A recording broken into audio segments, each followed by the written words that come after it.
Students, अब हमारे पास resistances है जो पैरेलल में कनेक्ट हो रखा है। तो ये 3 रेजिस्टेंस ले रखे हैं मैंने, R1 R2 R3, they are connected in parallel.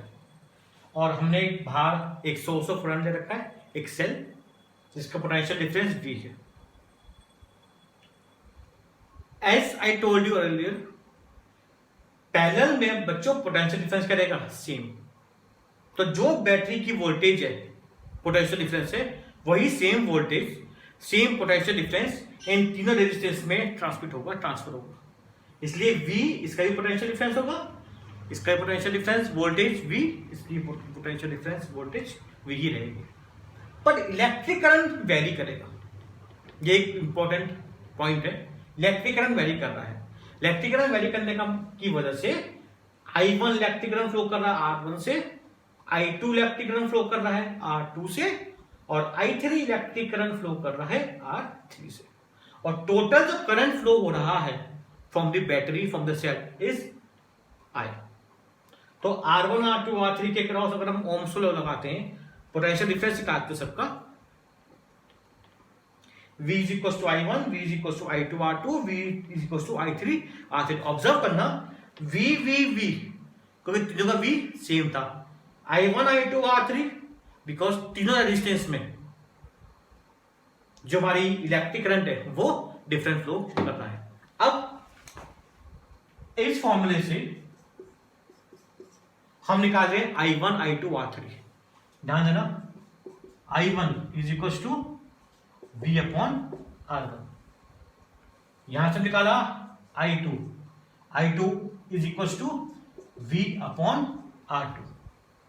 और बिकॉज यहां भी हम I3 निकाल रहे हैं बिकॉज हमने यहां पे 3 दे रखे हैं। जरूरी नहीं है 3 का 4 भी हो सकता है, 4 का 5 भी हो सकता है, और 3 का 2 भी हो सकता है, 1 नहीं होगा। I3 is equal to V upon R3। इसे फर्स्ट मान लिया, इसे सेकंड मान लिया, इसे थर्ड मान लिया। अब एडिंग 1 2 एंड 3, एडिंग 1 2 एंड 3, तो what we get? I1 plus I2 plus I3। ध्यान देना बच्चों, ये हम क्लास 10 में भी डिस्कस कर चुके हैं। जब हम 3 इक्वेशंस को, 2 इक्वेशन को, 4 इक्वेशंस को ऐड करते हैं तो लेफ्ट हैंड साइड हमेशा लेफ्ट हैंड साइड के साथ ही ऐड होती है, राइट हैंड साइड हमेशा राइट हैंड साइड के साथ ही ऐड होती है। It gives V upon R1 plus V upon R2 plus V upon R3। V common निकाल दें ऊपर से, तो 1 upon R1 plus 1 upon R2 plus 1 upon R3। I1 plus I2 plus I3, इसमें से भी इलेक्ट्रिक करंट फ्लो कर रहा है I1 अमाउंट का, इसमें से भी I2 अमाउंट का इलेक्ट्रिक करंट फ्लो कर रहा है, इसमें से I3 अमाउंट का इलेक्ट्रिक करंट फ्लो कर रहा है। तो बच्चों जब हम इन तीनों को प्लस करेंगे तो किसके बराबर होगा? टोटल करंट के बराबर होगा, I के बराबर होगा। इसकी जगह क्या आ गया? I, V को नीचे लियो, तो I upon V is equal to 1 upon R1 plus 1 upon R2 plus 1 upon R3। Ohm's law, V is equal to I R। अब की बात हमें क्या चाहिए? I upon V। तो R को नीचे लेके गए, V को नीचे लेकर आए, it comes 1 upon R is equal to I upon V।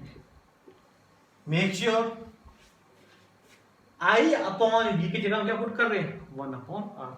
तो इसकी जगह हमने क्या पुट किया? 1 अपॉन R।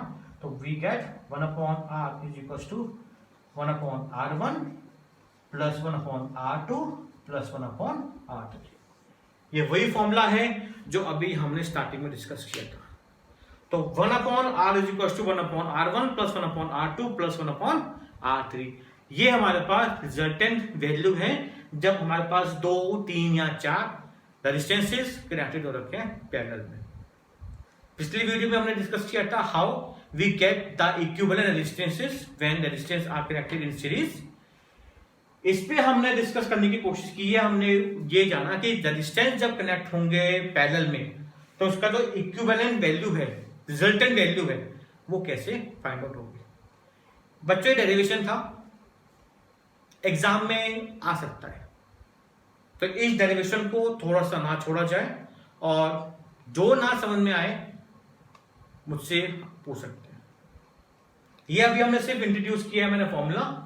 नेक्स्ट वीडियो जब आएगी तो हम इसी फॉर्मूले के ऊपर कुछ न्यूमेरिकल्स डिस्कस करेंगे।